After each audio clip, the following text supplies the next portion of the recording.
오늘 저는 정교 분리에 대한 교육적 설교를 하기를 원합니다. 특별히 제가 이런 주제를 가지고 설교를 하면 처음부터 길을 막아버리는 사람들이 있어요. 그러지 마시고 끝까지 한번 들어보세요. 교육적 설교예요.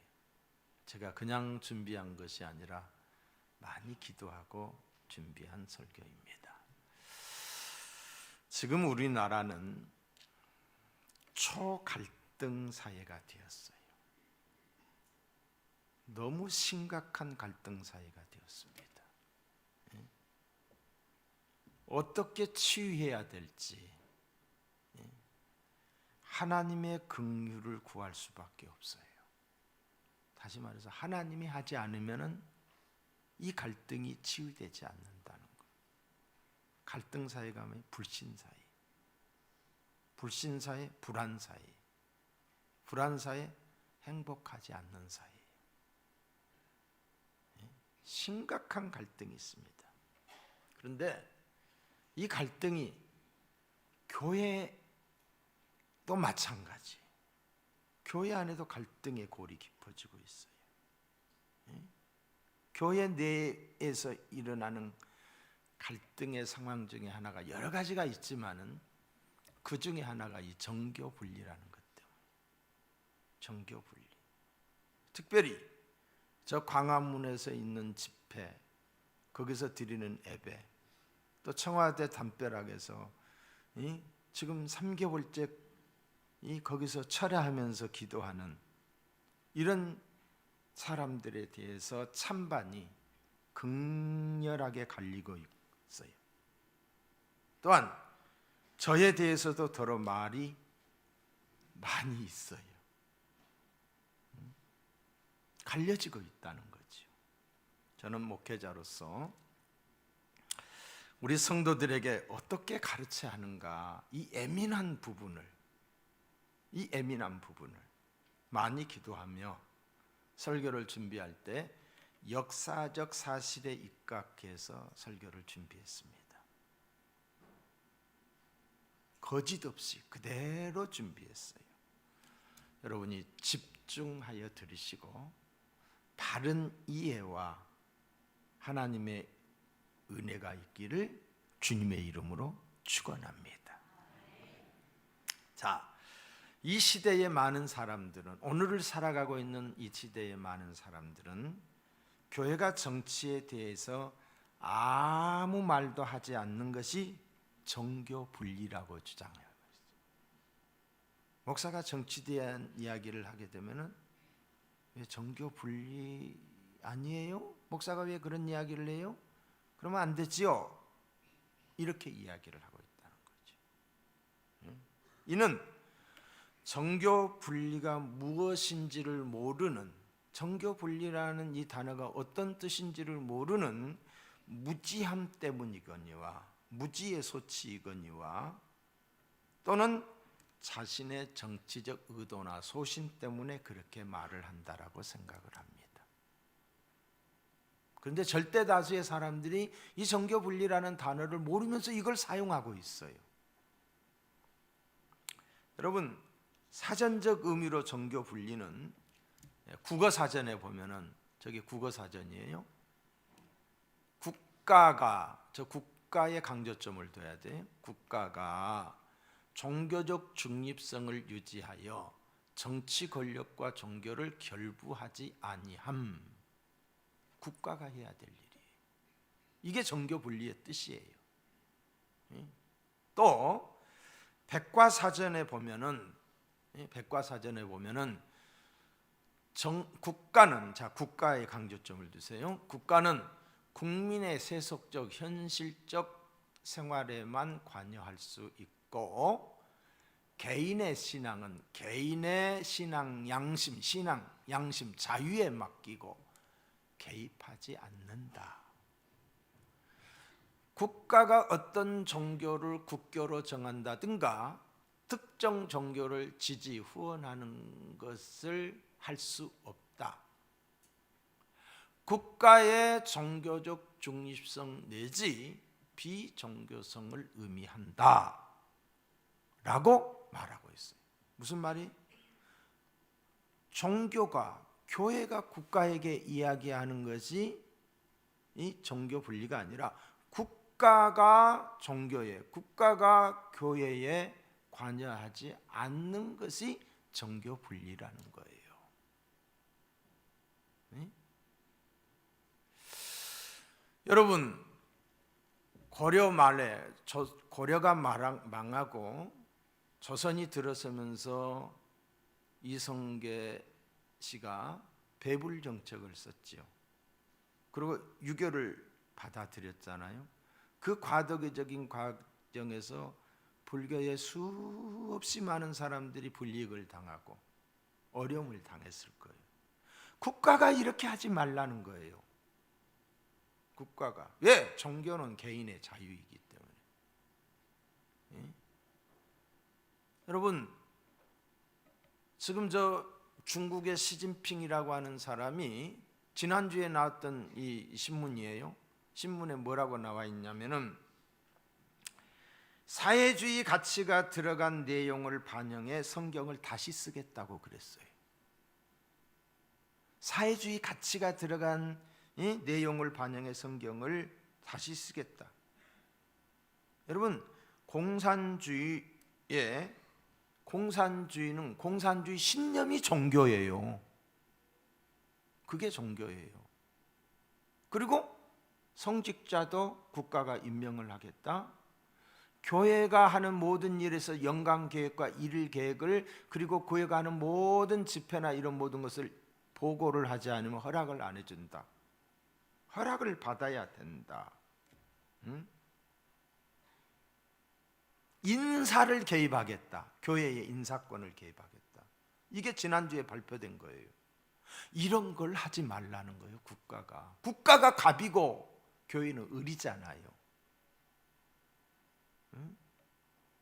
또한 이란의 그 호메니용 팔레비 정권이 1979년에 무너지게 되잖아요. 그러면서 이슬람 원리주의, 이슬람 신정 국가가 시작이 된 거예요. 그러면서 기독교 내지는 다른 종교를 하나도 인정하지 않고 다른 종교를 받아들이면 다 불이익을 당하게 되는 거예요. 이란에도 기독교인들이 있는데 처참하게 죽임을 당하잖아요. 국가가 이렇게 하지 말라는 거예요. 국가가. 그러니까 국어사전에도 보고 우리가 대백과 사전에도 보면 이런 뜻에서 명시화가 되어 있어요. 이 종교 분리라는 말이 왜 생겨졌는가? 언제 생겨졌는가? 16세기에 종교개혁 운동이 일어나자 이 종교개혁자들을 탄압하려는 국가주의 교회에 대항하여 탄압하는 그 국가주의 국가교회. 그때는 뭐 어땠어요? 이 천주교와 국가가 하나가 돼 있었던 거예요. 이 국가주의 교회에 대항하여 종교개혁자들은 국가가 신앙의 자유를 침해하지 말라, 우리의 신앙의 자유, 종교의 자유를 침해하지 말라라고 하는 차원에서 이 종교개혁자들이 했던 말이 종교분리예요. 시작이 여기서부터 시작이 됩니다. 특정 종교가 국교가 되면은 정부와 종교가 결합이 되어 국교를 신봉하지 아니하는 사람들을 핍박을 하거나 불이익을 당하기 때문이에요. 뿐만 아니라 권력에 익숙해진 교회는 어때요? 필연적으로 영적 힘을 상실한 채 세속화에 물들어 버리기 때문이에요. 그래서 종교 분리를 주장했던 거예요. 종교 분리란 이 서구 사회가 겪은 정말 슬프고도 슬픈 역사를 통해서 그들이 배운 교훈이에요. 어떤 슬픈 역사냐? 영국의 국교가 성공회였어요. 성공회. 근데 잉글랜드를 중심으로 해서 기독교를 탄압을 했는데 그게 바로 청교도들이에요. 그 청교도들이 종교의 자유를 찾아서 이리저리 뿔뿔이 흩어지게 되고 그 중에 한 사람들이 메이플라워를 타고서 신대륙에 도착한 게 오늘의 미국이에요. 또한 스코틀랜드를 중심으로 해서 기독교 신앙을 지키려고 하는 사람들을 핍박을 했어요. 그 핍박받은 사람들이 누구냐? 바로 언약도들이에요. 그들은 창살 없는 감옥에 비가 오건 눈이 오건 다 그것을 맞아서 창살 없는 감옥, 그냥 밑에 굴을 파가지고 뚜껑만 덮어놓고 그 위에서 살아야 했던 기독교인들, 신앙의 절개를 지키기 위해서, 신앙의 자유를 요구하면서 그때 순교한 사람이 18,000명이 순교를 했어요. 이 슬픈 역사가 있어요. 뿐만 아니라 저 프랑스의 위그노들, 프랑스의 위그노들, 앙리 2세의 개신교, 그러니까 프로테스탄트, 구교에 저항하는 개신교 프로테스탄트를 말살 정책을 썼어요. 이로 인해서 신앙의 절개를 지키다가 죽여간 사람들이 7만 명이에요. 7만 명. 순교한 사람이 7만 명. 그들이 바로 위그노들이에요. 이 위그노들을 통해서 자유시장 경제 원리가 생겨진 거예요.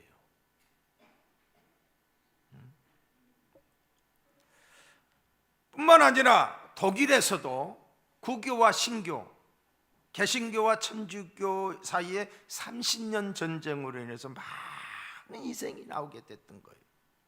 종교 전쟁이죠.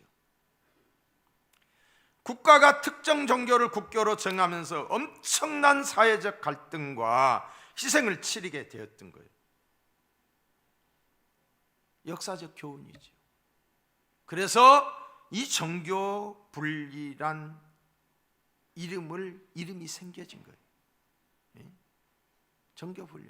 국가가 어느 한 특정한 종교를 국교로 만들면 안 된다.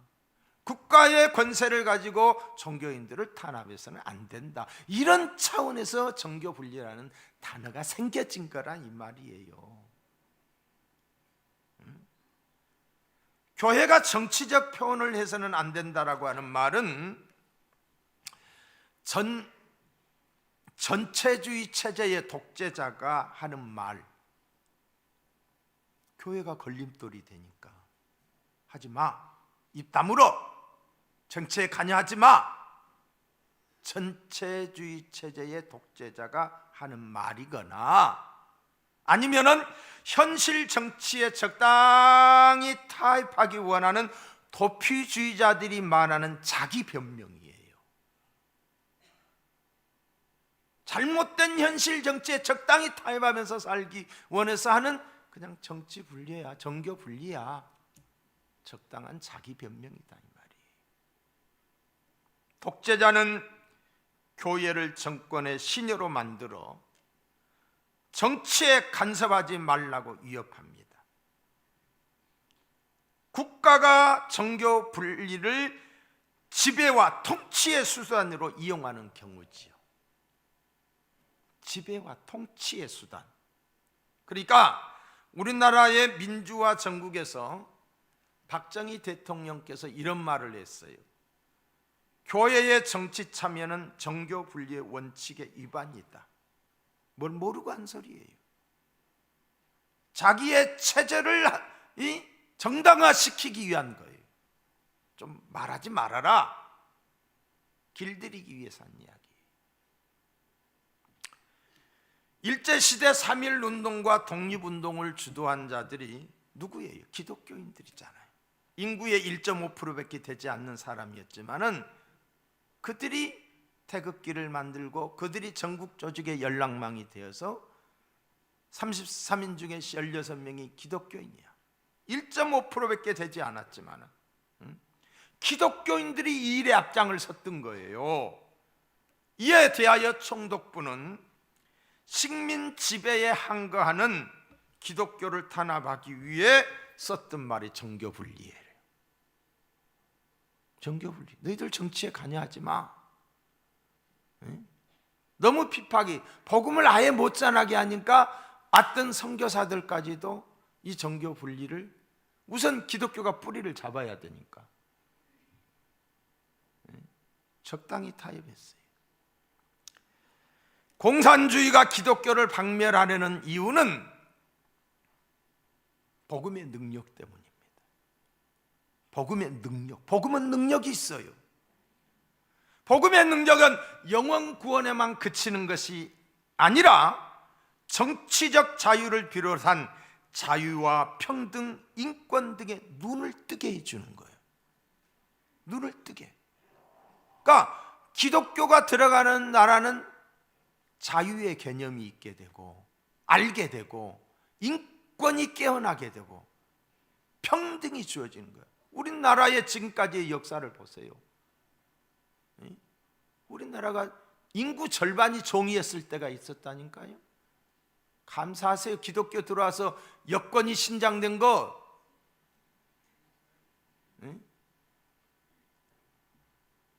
기독교가 바로 그런 능력이 있어요. 그래서 북한이나 중국 공산주의 지도자들은 공산주의 유일체제 우상화에 기독교가 장애물이 되기 때문에 교회를 박해하는 거예요. 왜? 인권이 신장되고 평등이 주장되고 자유를 원하니까. 이걸 못하게 하기 위해서 우민정책을 쓰고 있는 거예요. 교회는 정치에 대하여 어떤 태도를 가져야 하는가? 많은 분들이 오해하는 말씀이 오늘 본문의 말씀이에요. 오늘 읽어드린 말씀이에요. 이것 때문에 그냥 다 순종해라, 권세는 위로부터 나온 것이다, 이 말씀을 가지고 이야기하는 거예요. 자, 보실까요? 각 사람은 위에 있는 권세들에게 복종하라. 무슨 말이에요? 권세, 대통령에게 복종하라. 권세는 위로부터 나지 아니함이 없나니 모든 권세는 하나님께서 정하신 바라. 인정합니다. 저도 인정해요. 하나님께서 세우셨다고. 그러므로 권세를 거스리는 자는 하나님의 명을 거스리는 이니 거스리는 자들은 심판을 자처하느니라. 그런데 이 말씀에 잘못된 해석 때문에 많은 사람들이 오해하고 있다는 거예요. 자, 이 말씀만 가지면은 이렇게 말할 수도 있어요. 그런데 4절의 말씀에 보면은 뭐라고 말하고 있느냐? 자, 4절 보기 전에 이 말씀에 대해서 로이드 존스 목사님은 이렇게 말합니다. 로이드 존스 목사님은 웨스트민스터 교회의 담임 목사로서 이 로마서를 강의하고 아주 탁월했던 우리 장로교 목사님이시에요. 저희들이 신학교에서 공부를 할 때 이 목사님의 설교집을 가지고 로마서 강의를 제가 배웠던 기억이 나요. 그분의 설교에 의하면은 모든 권세는 하나님으로부터 나온다. 맞다고 그랬어요. 우리는 하나님께서 부여한 모든 권세에 복종해야 된다. 그렇다. 맞다. 1절과 2절 그대로 해야 된다는 거예요. 그러나 조건이 있다고 그랬어요.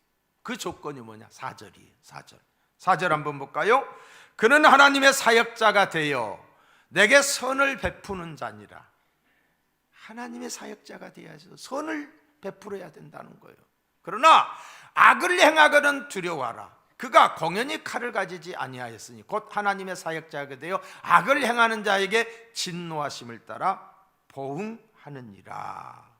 무슨 말이에요? 정부는 하나님의 정의를 대행하는 기관임을 피력하고 있어요. 만약 어떤 권세라도 하나님의 정의, 선을 다하지 않으면 그 권세를 주신 하나님께 불순종하는 것이므로 그 권세는 존재의 의미를 상실하게 된다는 거예요. 교회가 정부의 통치권에 복종하는 조건은 정부가 의로운 통치를 할 때예요. 의로운 통치를 할 때. 선을 권장하고 악을 징계하는 정권은 하나님의 사자이지만은 정부가 선을 악이라고 하고 악을 선이라고 할 때, 선을 악이라고 하고 악을 선이라고 할 때 그 정권은 더 이상 하나님의 사자가 아니라 사탄의 사자가 되는 것이다. 그러므로 교회는 정부에 대하여 바르게 말을 하고 저항해야 하는 것이다. 저항해야 하는 것이다. 침묵하지 말라는 거예요. 여러분, 우리 장로교회 창시자인 존 칼빈의 저항권 사상이 있어요. 칼빈은 이런 말을 했어요. 세속 권력이 하나님의 권리를 도둑질하려 할 때, 하나님의 영광을 도둑질하려 할 때 그들에게 복종할 것이 아니라 그들의 머리에 침을 뱉어야 한다. 양심을 가진 그리스도인은 그리스도께 마땅한 영광과 하나님께 마땅한 예배를 드리는 것을 금하는, 하나님께 영광을 돌리는 거 예배하는데 방해하는 모든 압제적인 명령에 저항해야 한다 라고 말을 했어요.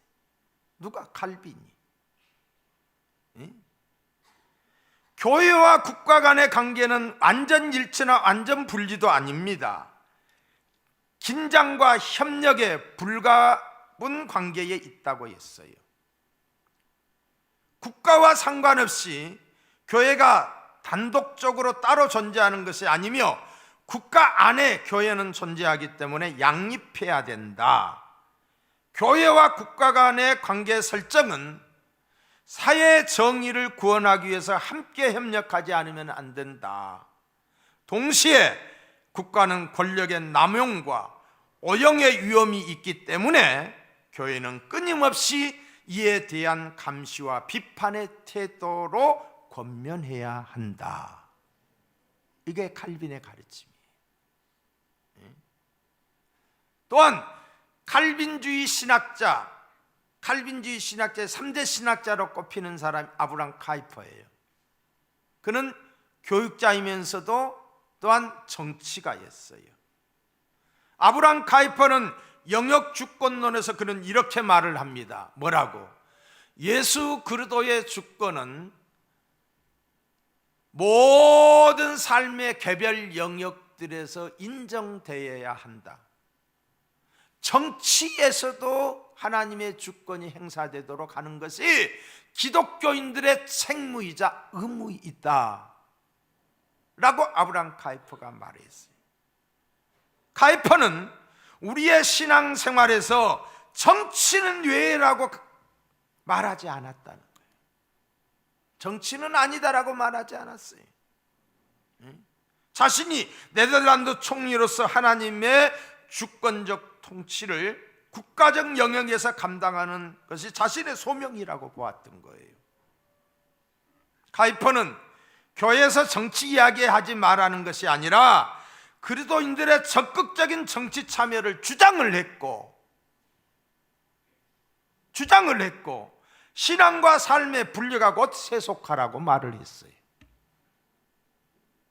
어느 영역이든지 기독교인들이 들어가서 정치면 정치, 교육이면 교육, 군대면 군대, 어느 영역에 들어가서든 이를 기독교적 가치관을 세워가야 된다. 이게 아브라함 카이퍼의 영역 주권론이에요. 자, 미국의 정교 분리의 역사입니다. 미국의 정교 분리는 미국 3대 대통령인 토마스 제퍼슨에서 비롯됩니다.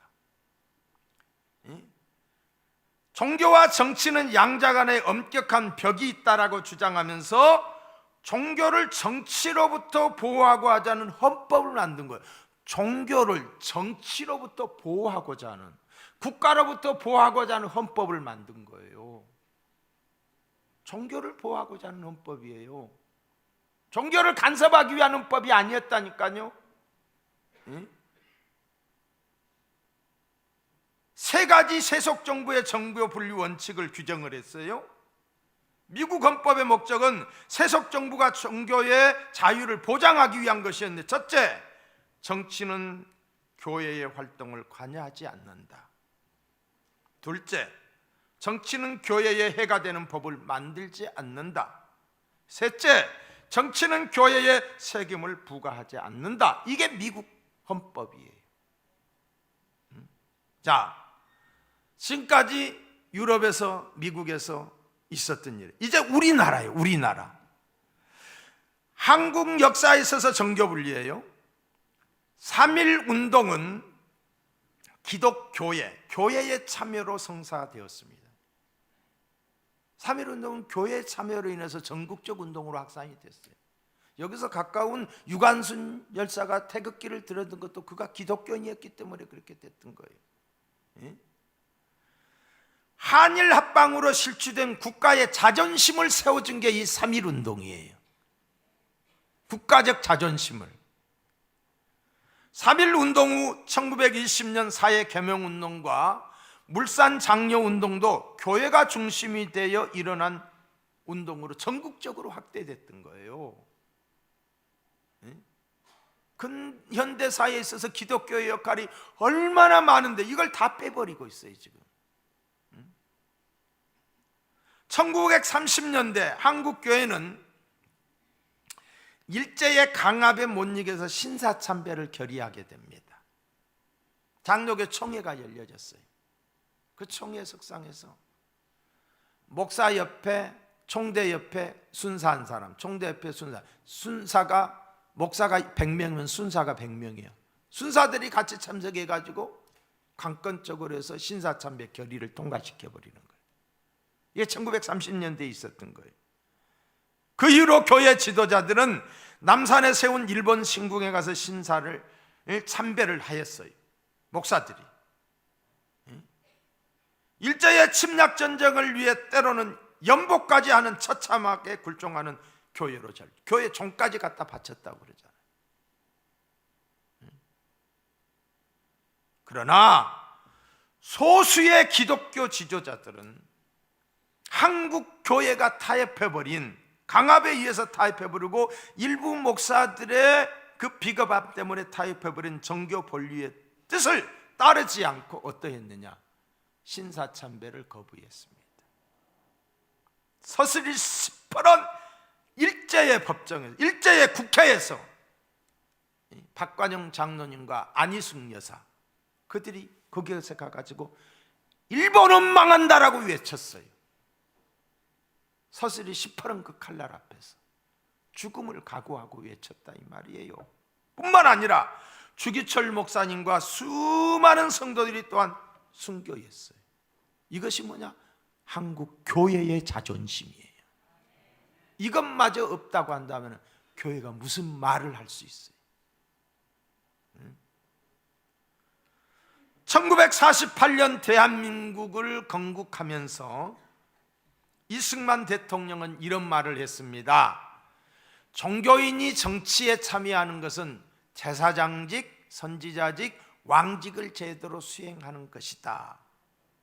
이승만 대통령, 기독교적 입장에서 그는 기독교 장로였기 때문에 기독교 국가에서 공부를 하다 왔기 때문에 이런 주장을 하고, 이게 누구의 주장이에요? 아브라함 카이파가 말한 영역주권 사상을 말한 거예요. 무슨 말이에요? 종교인도 얼마든지 정치를 할 수 있다는 말이에요. 목사도 얼마든지 정치를 할 수 있다는 말이에요. 정치적 발언을 할 수 있다는 거지요. 대한민국 헌법에 제20조 1항에 보면 이렇게 나와 있습니다. 모든 국민은 종교의 자유를 가진다. 20조 2항에 보면 종교와 정치는 분리된다 라고 되어 있어요. 그러니까 우리 헌법에 의하면 국교를 인정할 수 없으며 국교를 인정해서는 안 된다는 거예요. 종교의 자유가 보장되고 종교는 정치와 분리되어야 한다. 교회와 정부는 서로 간섭하지 말아야 한다는 의미에서 종교 분리를 이해할 수 있는 거예요. 이런 의미에서 종교 분리는 자유민주주의 사회에 반드시 필요한 거예요. 반드시 필요하다. 대한민국의 종교 분리의 원칙은 종교가 정치에 개입할 수 없다는 것이 아니라 정부가 종교에 개입할 수 없다는 것임을 알아야 된다. 이해가 되세요? 이해가 되세요? 종교인이 정치적인 발언을 하는 것이 그게 종교 분리가 아니라 국가가 종교에 대해서 강압하지 말고 탄압하지 말고 국교로 정하지 말라는 것이 종교 분리라는 거예요. 자, 그런데 우리는 하나님을 믿는 사람들이, 하나님을 믿는 사람들로서 우리의 기준은 성경이에요. 성경이 뭐라고 하는가가 중요한 거예요. 성경대로 우리가 하면 되는 거예요. 하나님이 어떻게 했는가? 선지자들을 통해서 직접 정치에 간섭하셨어요. 정치에 직접 간섭하셨어요. 그건 우리 일이 아니야 하고 침묵한 게 아니었다는 거지요. 여러분, 이스라엘 나라의 초대 왕이 누구예요? 사울 있잖아요. 사울 임금이. 그 사울 임금이 활동할 때가 사무엘 선지자가 일할 때였어요. 사무엘 선지자가 말을 합니다. 아멜렉과 전쟁이 있을 터인데 전쟁에 나가시면은 나가서 승리하게 될 텐데 모든 것을 진멸하십시오. 다 죽이십시오. 선지자가 그렇게 이야기를 했어요. 근데 왕이 승리를 하고 난 다음에 진멸하지 않고 일부 좋은 것은 자기가 취했어요. 그리고 꼽을 쳤어요. 그러고서 하는 이야기가 좋은 것을 하나님께 제사를 드리려고 했다고 핑계를 대요. 그때 사무엘 선지자가 하는 말이 하나님이 당신을 버렸습니다. 하나님이 당신을 떠났습니다. 저주를 선포했어요. 누가? 선지자가 일국의 왕에게. 아무나 할 수 있는 일이 아니에요. 또한 2대 왕이었던 다윗이 남의 아내를 빼앗았어요. 그리고 살인까지 했어요. 아무도 몰라요. 그런데 나단이 그걸 안 거예요. 이건 사생활이잖아요. 그런데 일국의 왕이 그러면 안 된다. 그래서 나단이 그를 찾아가요. 찾아가가지고 이러이러하니까 당신이 이런 죄다. 만약에 왕이, 다윗 왕이 억한 감정으로 받아들이면 나단은 지도새도 모르고 죽어요. 그런데 나단 선지자가 가서 하나님의 음성을 들려준 거예요. 그러니까 다윗이 회개한 것을 보게 됩니다. 못 본 척하지 않았어요. 침묵하지 않았어요.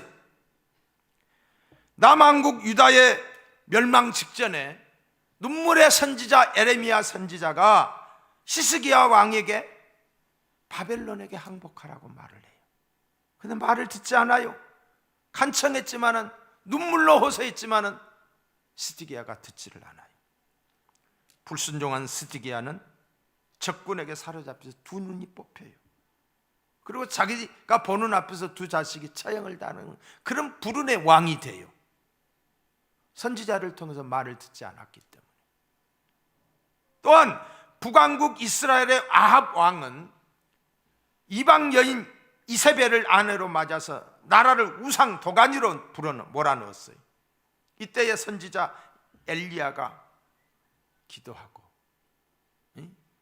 기도한 적 3년 6개월 동안 비가 내리지 않았어요. 그리고 또 기도한 적 비가 내렸고, 그때 당시에 우상을 숭배하는 사람들과 맞짱을 떠서 이기는 모습을 보게 되잖아요. 가만히 있지 않았어요. 구약 성경에 기록된 예언자들은 국가의 잘못된 공권력에 대해 비판했다. 침묵하지 않았다. 정의의 선지자 아모스는 불법을 행하는 통치자들에게 하나님의 말씀을 이렇게 선포했습니다.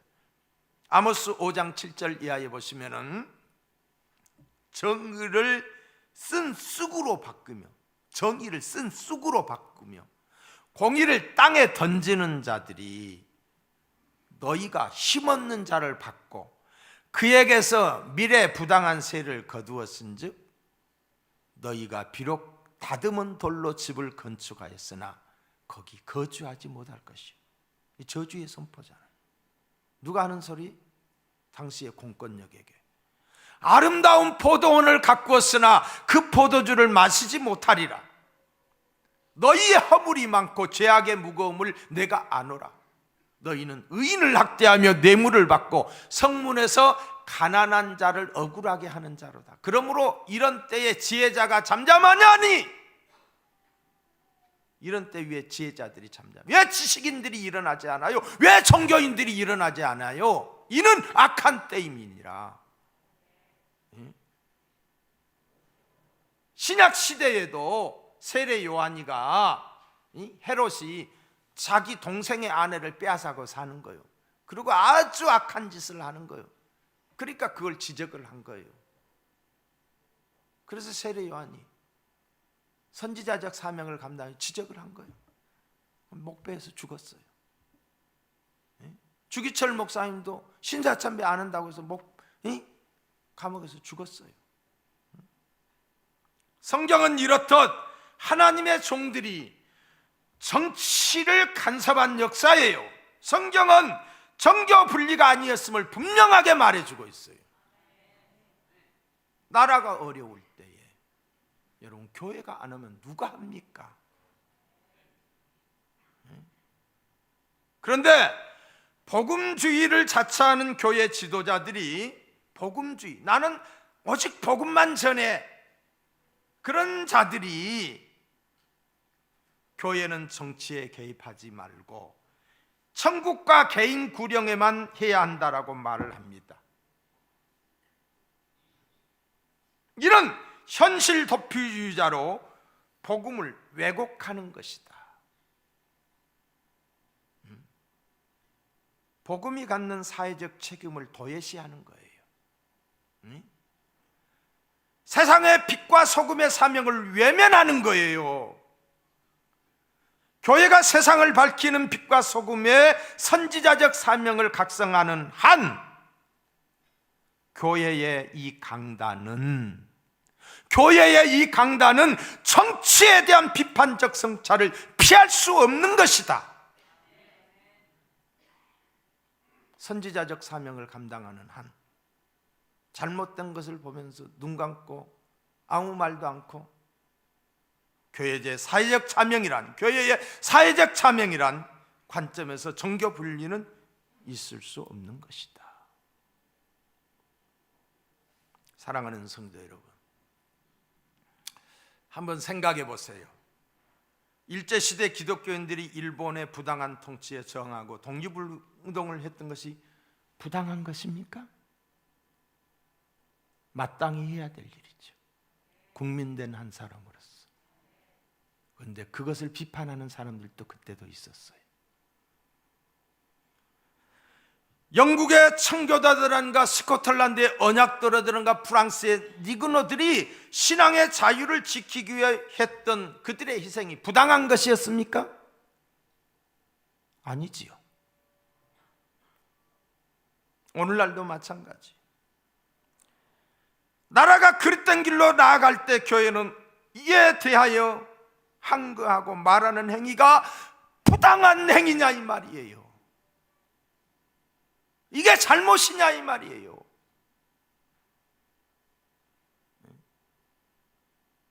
정교 분리란 뜻도 모르면서 우리 그 동생들, 사촌 동생들이 나한테 문자가 왔어요. 형님, 정교 분리 지키세요. 알지도 못하면서. 목사가 이런 말 하면 안 된다는 거예요. 그것만 알지 어떤 다른 걸 깊이 모르는 거예요. 내가 그 모르는 애들하고 저기 하면 나만 손상이 되잖아. 설명을 하려고 해도 듣지도 않아요.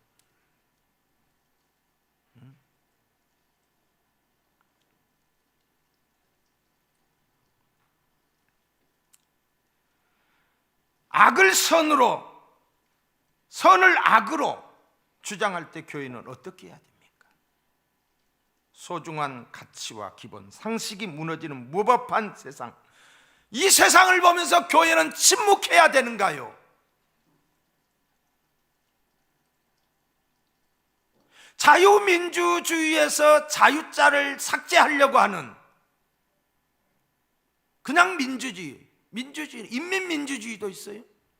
자유민주, 이 자유자가 얼마나 소중한 것인데, 이 자유 때문에 얼마나 많은 희생의 대가를 치렀는데, 종교의 자유, 양심의 자유, 언론의 자유, 거주의 자유, 이 자유가 얼마나 소중한 것인데, 이 자유를 빼서 체제를 전복시키려고 하는 이런 어떤 세력들에 대해서 우리가 침묵해야 되느냐? 안 된다는 거예요. 멀쩡한 원전이 고물이 되어버려요. 7천억을 들여서 그걸 수리를 해서 다 가동을 할 수 있는데 고물화 시켰어요. 경제가 파탄하게 이루고 있는데, 잘하라고 말하는 것이, 잘하자고 말하는 것이 왜 이게 정치적 발언이냐 이 말이에요.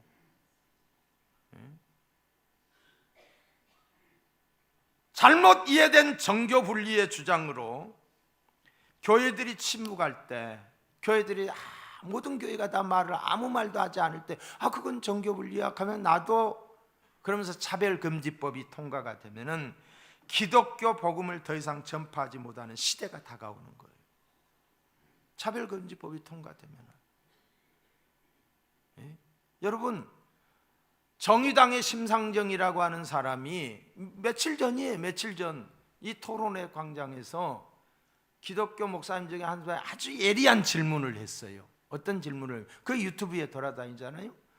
차별금지법이 통과되고 난 이후에 교회의 목사님들이 강단에서 동성애는 성경에 비춰서 잘못된 것이다, 창조의 섭리에 어긋난 것이다 라고 이렇게 설교를 하게 되면은 목사가 처벌을 받습니까? 안 받습니까? 라고 이렇게 물었어요. 그러니까 심상정이가 뭐라고 한지 아세요? 처벌받습니다 그랬어요. 처벌받는 거예요. 그러면 이 강대상에서 동성애는 잘못된 것이다, 누가 설교할 수 있어요? 허는 즉시 잡혀가는 거예요. 이게 어디 사이? 유럽 사회에서 그게 일어나고 있는 거예요. 기독교의 존재성이 기반이 흔들린다는 거죠. 여러분, 이 땅에 있는 지상교회는 유람선이 아니라 전투함이라고 그랬어요. 전투하는 교회예요. 무엇과 싸우는 교회냐? 죄와 사망의 세력과 싸우는 교회예요. 죄와 사망의 세력들과 적당히 타협하고 좋은 거는 좋다고 하고 눈 감고 그냥 넘어가는 그런 교회가 돼서는 안 된다는 거지요. 진리를 거역하는 거짓과 불의와 전투하는 교회, 싸우는 교회. 우리는 그 싸우는 교회에 뭐가 돼야 되느냐? 십자가의 전사가 돼야 돼요. 저는 우리 교회 성도님들이, 제가 앞장설 테니까 여러분 따라오세요. 죽으면 내가 제일 먼저 총알바지가 될 거예요. 응? 뭐 때문에? 나라 지키고 복음을 지키기 위해서예요. 다른 이유 하나도 없어요. 사랑하는 성도 여러분, 신앙의 자유와 진리를 파괴하려는 악한 세력에 저항하는 것을 부인하는 것은, 교회는 진리의 사명, 그런 교회는 진리의 사명을 잊어버린 세속화된 교회다, 세속화된 목사다. 저는 그렇게 생각합니다. 용기 없는 거예요.